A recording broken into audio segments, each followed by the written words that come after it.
para sa kaligtasan ng ating mga kaluluwa.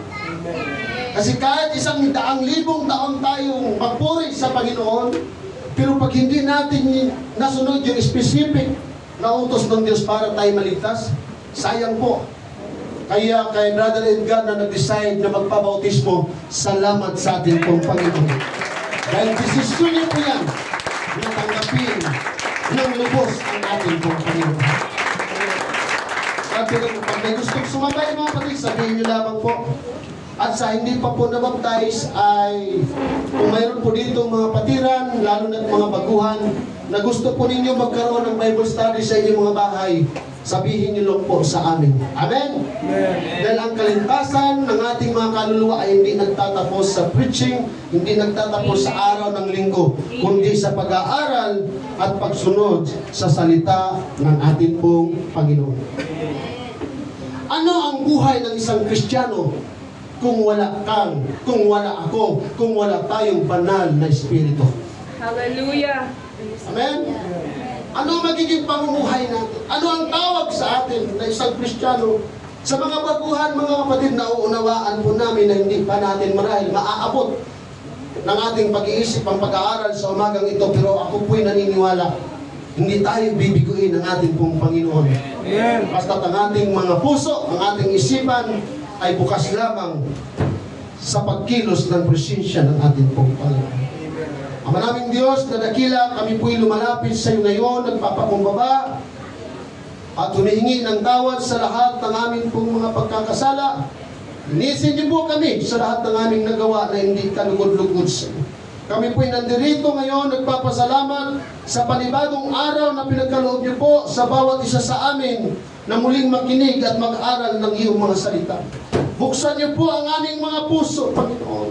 Buksan niyo po ang aming mga isipan upang maunawaan namin ang katotohanan ng buhay ng isang Kristiyano na hindi kailanman magiging ganap kung wala ang iyong banal na Espiritu sa bawat isa sa amin. Ipahayag niyo po sa amin na wala kaming kakayahang mabuhay ng ayon sa inyong kalooban sa aming mga sariling lakas. Kaya hinihiling po namin ngayon, Panginoon, by the demonstrations of your power and anointing, kumilos ka sa aming kalagitnaan sa pamamagitan ng iyong banal na Espiritu. Dumaloy ka sa aming kalagitnaan.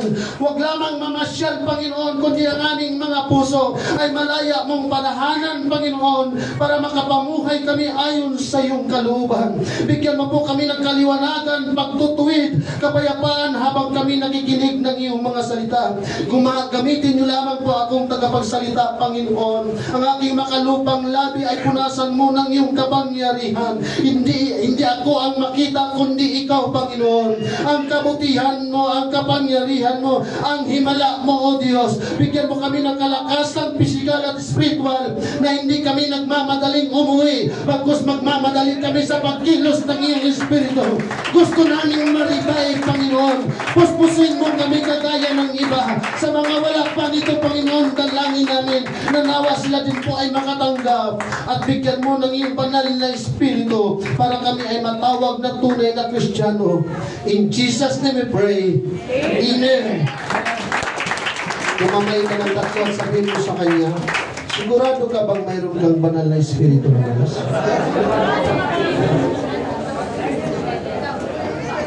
Then please be seated po, mga kapatid.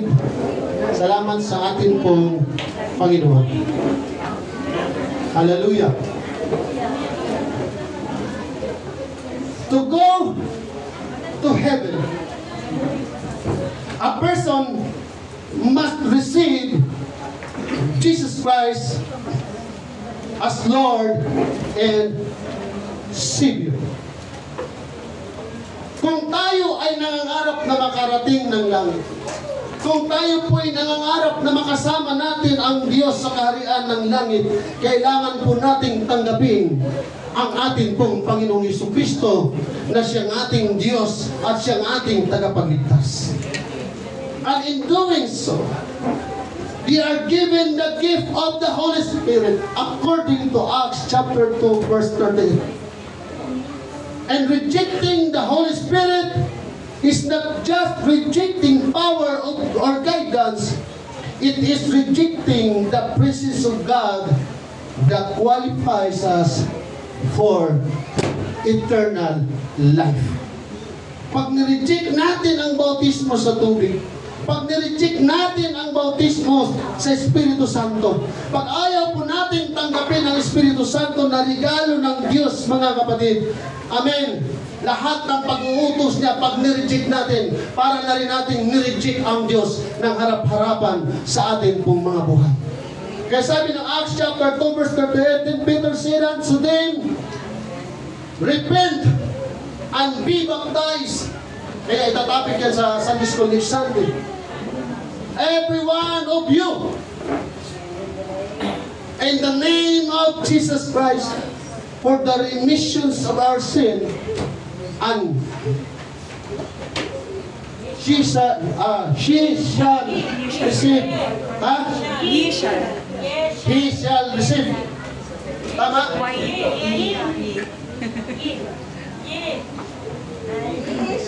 Naiwan kasi yung aking Armalite kapatid. And ye shall receive the gift of the Holy Ghost. Pag tayo nabautismuhan sa tubig, may nirigalo ang Diyos na Espiritu Santo. Amen. Pero ito po'y tatanggapin lamang sa mga taong gustong tumanggap. Amen? Bakit natin ito kailangan? Dahil gusto natin ng langit. Alam niyo po ba mga kapatid, maraming mga religion ngayon hindi tinuturo kung ano ang Espiritu ng Diyos. Amen. Nasa Bible po yan. At number 1 utos ng ating pong Panginoon na yan din po ay number 1 nire-reject ng ibang religion ngayon. Sabi po ng Romans chapter 8 verse 9, ito ang mabigat mga kapatid. But ye are not, datapwat kayo'y wala sa laman, kundi nasa Espiritu. Kung gayo'y tumitira sa inyo ang Espiritu ng Diyos. Datapwat kung ang sino may walang Espiritu ni Kristo, siya'y sabi ng Bible. Pag hindi tayo sa Diyos, kanino tayo? Kaya hindi po lahat ng sumasamba pag araw ng linggo may Espiritu ng Diyos. Hindi lahat ng tao sumasamba ay pag-aari ng Diyos. Hindi lahat ng sumasamba ay sinasamahan ng Diyos. Sino yung sinasamahan? Sino yung mga tunay na anak? Yung may Espiritu ng ating pong Panginoon. Kaya po nakakapagpuri tayo, kaya nakakapalakpak tayo, kaya sumisigaw tayo, dahil nasa atin yung pinakamahalagang bagay na dapat matanggap ng lahat ng tao. Amen? So ano ang buhay nating mga Kristiyano kung wala ang banal na Espiritu ng Diyos? Hallelujah! Sabi mo sa iyong katabi, babala. Delikado ang buhay Kristiyano kung wala ang banal na Espiritu ng Diyos. Ano po ang pagkakaiba ng Espiritu ng Diyos at ng Espiritu ng demonyo? Paano natin makikita ang pagkakaiba ng dalawang ito? Sa pamamagitan ng mga gawa ng tao. Amen. Kasi po, marami pong mga tao ngayon, naglalakad tayo dyan, makikilala natin kung sino yung sa Diyos, sino yung sa demonyo. Amen. Amen. Tama ba mga ikson ko? Amen. Napakahalagang tanong po yan. Paano natin makikilala ang Espiritu ng Diyos at ang Espiritu ng demonyo na hindi man tayo nakakakita ng Espiritu? Amen? Amen. Sabi ng unang Juan chapter 4 verse 1, mga minamahal, huwag kayong magsipaniwala sa bawat espiritu, kundi inyong subukin ang mga espiritu kung sila'y sa Diyos. Sapagkat maraming nagsilitaw na mga bulaang propeta sa sanglibutan.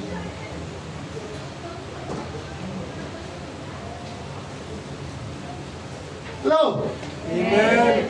Paano natin po makikilala ang Espiritu ng Diyos? Ano bang mayroong katangian sa Espiritu ng Diyos? Pag-ibig, kagalakan, kapayapaan, banal, mapagmahal, nagdadala ng katotohanan, at nagdadala ng liwanag. In John chapter 14, Ngunit ang tagapagtanggol, ang banal na Espiritu ay magtuturo sa inyo ng lahat ng bagay. Amen? Ano bang bagay na tinuturo ng Espiritu ng Diyos? Kabutihan o kasamaan? Kabutihan. Kaya sabi ng Galatians chapter 5, kapag ang tao ay may Espiritu ng Diyos, kapag tayong mga tao ay pinapanahanan ng banal na Espiritu ng Diyos, tayo ay makikitaan ng pag-ibig, kagalakan. Sabihin mo sa katabi, mayroon ka ba yan? Sige daw. Mayroon ba tayong yan, mga kapatid? Mayroon ba tayong pagtsatsaga? Mayroon ba tayong kagandahang loob? Mayroon ba tayong kabutihan? Mayroon ba tayong katapatan? Mayroon ba tayong kaamuan? Mayroon ba tayong pagpipigil sa sarili? Kung mayroon tayo yan, salamat sa ating Panginoon na ang Espiritu ng Diyos nananahan sa atin. Kaya yan po ang karakter ng Diyos. Yan po ang karakter ng ating pong Panginoong Jesucristo. Tama po ba? Amen. Dito naman tayo sa demonyo. Ano ba ang katangian ng demonyo? Alam niyo po ba ang katangian ng demonyo? Thank you. Sinungaling, mandaraya, mapaghimagsik, makasalanan, makasarili. Kayo sa inyong amang diablo at ang mga nais ng inyong ama ang ibig ninyong gawin. Sino doon yung sinungaling?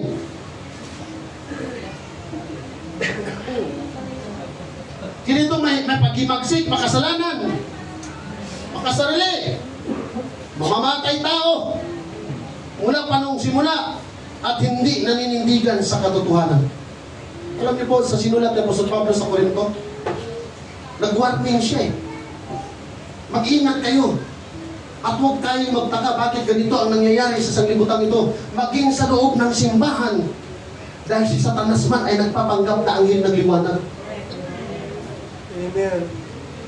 Kaya mag-ingat kayo sa mga young people na mayroong magniligaw at magpabait-bait. Sige, susunod ako sa iyo. Magpabaptize ako. Sagutin mo lang ako. Nakto. Marami na pong kaso niyan, mga kapatid. Pastor! In love siya sa akin. Pag sinagot ko siya, magiging Pentecostal siya. Magpabaptize. Nung sinagot nga, pagkatapos, paglipas na ibang panahon, bukol. Amen. Hallelujah. Bakit? Nagpapanggap na mabuti. Nagpapanggap ng mabait. Nagpapanggap ng anghel. Kaya tayo mayroong Espiritu ng Diyos. Hindi tayo nadadaya, mga kapatid. Dahil hindi tayo pababayaan ng Diyos na madaya tayo ng kaaway. Basta gusto natin patirahin. Isama natin araw-araw ang Espiritu ng Diyos.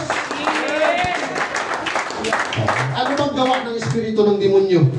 Kaya nag-una na ako kanina, sir, na walang ma-open sa amin at magagalit dahil babasahin ko lang yung sinabi ng Biblia. Ano bang makikita ng isang tao na gawa ng demonyo? Sabi ng Bible. Sabay-sabay, basahin natin.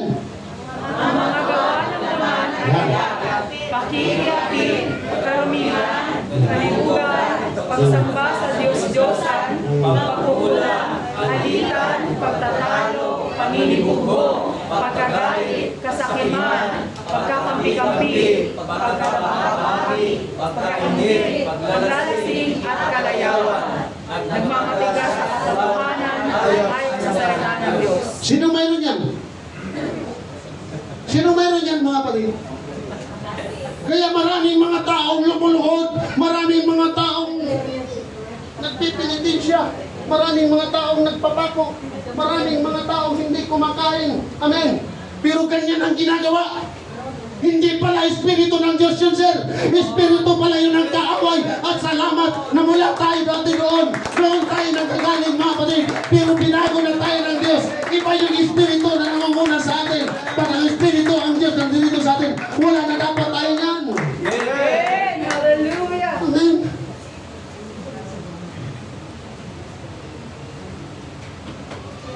Paano po malalaman ang isang puno? Sa pamamagitan ng Bunga. bunga.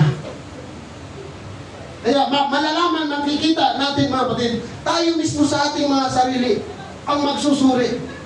Ano bang espiritu mayroon tayo? Ano bang espiritu na mayroon ako? Kasi po ang espiritu ng demonyo ay nagpapanggap na banal. Kaya, sinuturo sa atin ng Panginoon na tayo po'y laging manalangin, mga kapatid, na hindi tayo iiwan ng espiritu ng Diyos.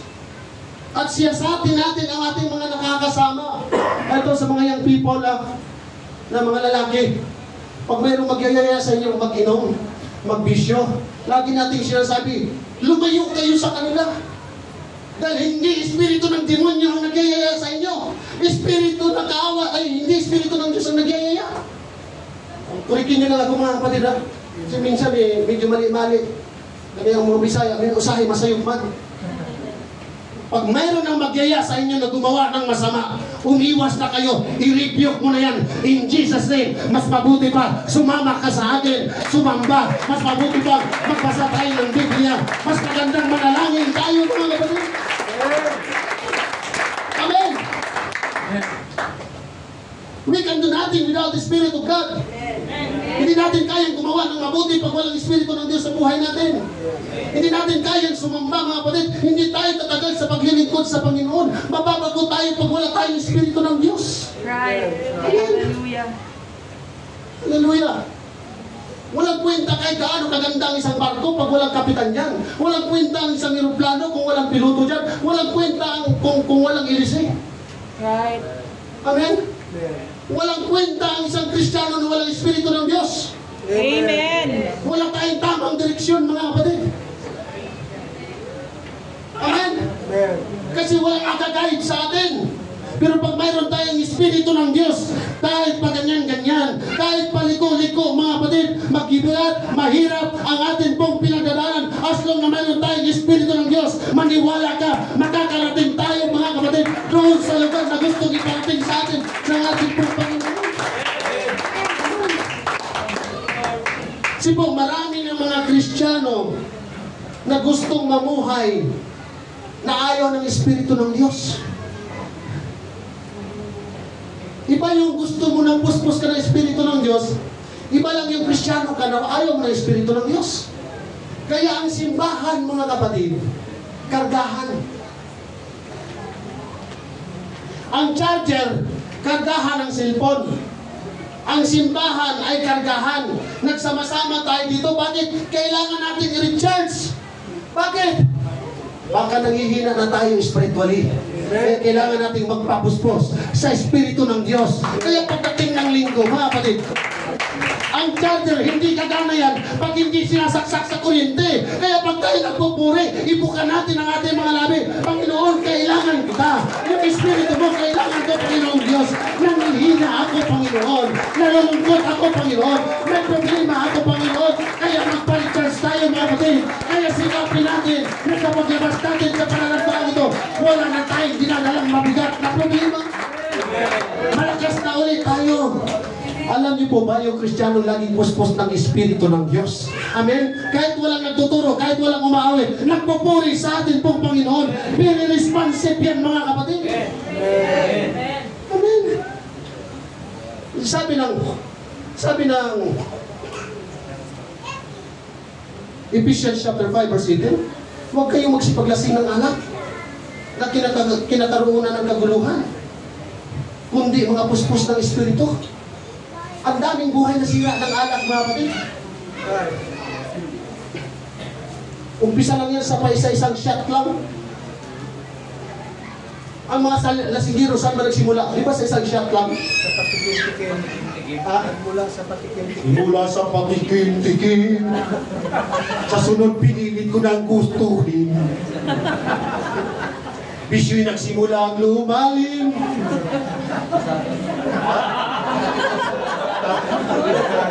Kaya ngayon, ang hirap ng ngayon, sir. Kaya pag ang tao, ilulong ka na sa bisyo, hindi ka kayang baguhin ang tao. Amen.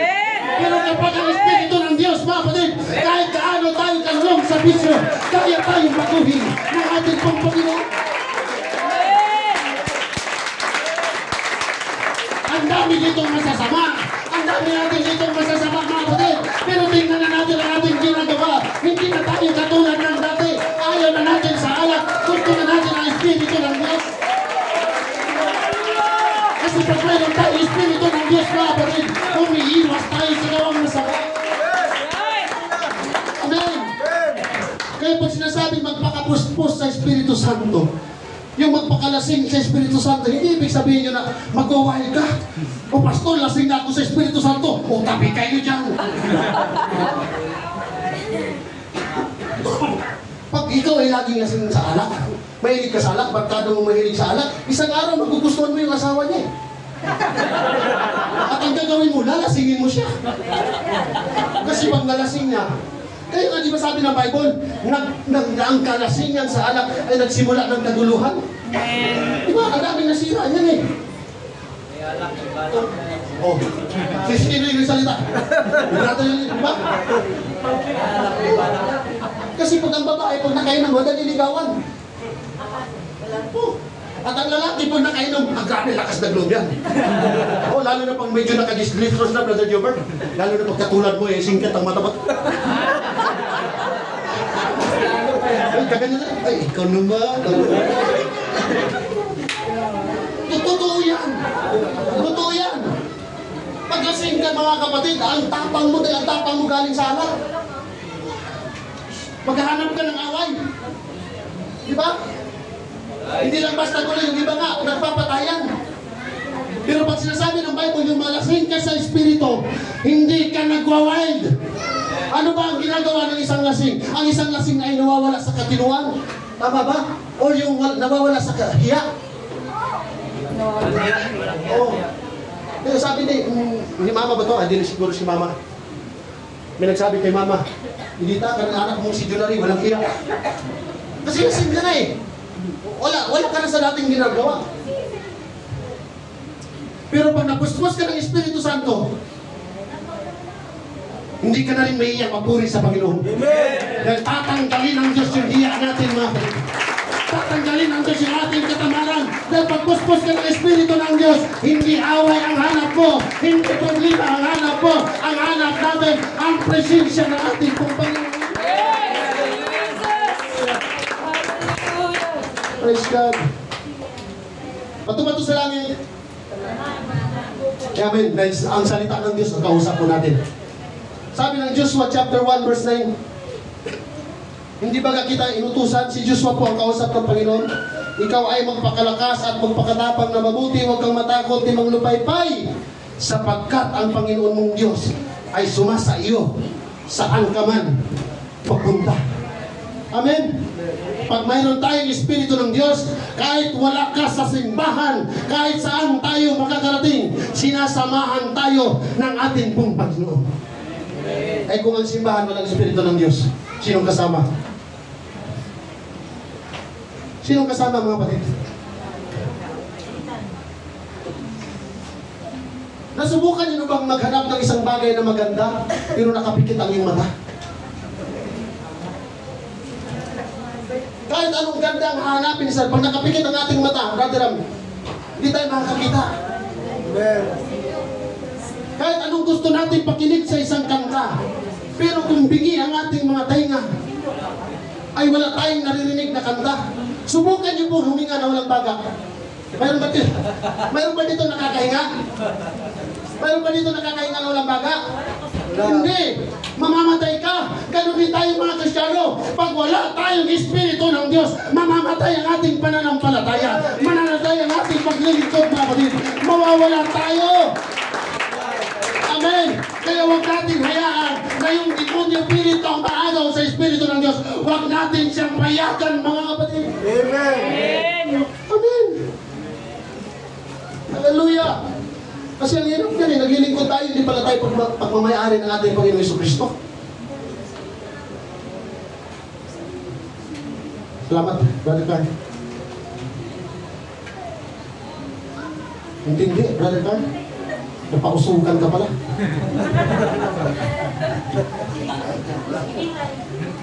Binitay pa. Napatawad mo naman. Ha? Excuse me. Ano pakiramdam na napatawad mo sila? Hallelujah!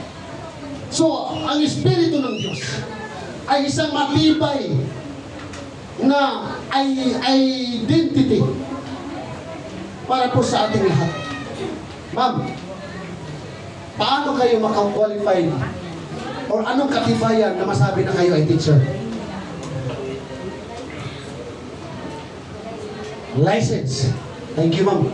Kung sa mga kulbaan mo yung maestrahan. Diba? License, your license as a teacher. Paano tayo mapatunayan na tayo nagtrabaho sa bangko? Mayroon tayong ID. Amen. Tama? Amen. Engineer Gilbert, hindi ka pa pwedeng tawagin engineer kung wala kang katibayan ipakita. Di ba? Oo. Di ba? Di ba, Brother JP? Ayusan nyo dong. Di ba? Engineer dong? Para mapatunayan engineer ka, may ID ka. Di ba? ID license. Tama? Amen. Ay ba yung ID, ba yung license? O, salamat po, Nixon. Papangiti ko ninyo. Okay? Ay, may yung tagapagmana naman. Ang katibayan ng tagapagmana. Mayroong last will, testament. Ang katibayan na tayo'y pag-aari ng Panginoong Jesucristo, mayroon tayong Espiritu ng Diyos that every Sunday that when we worship the Lord, mga kapatid, nag-uumapaw ang ating pagsa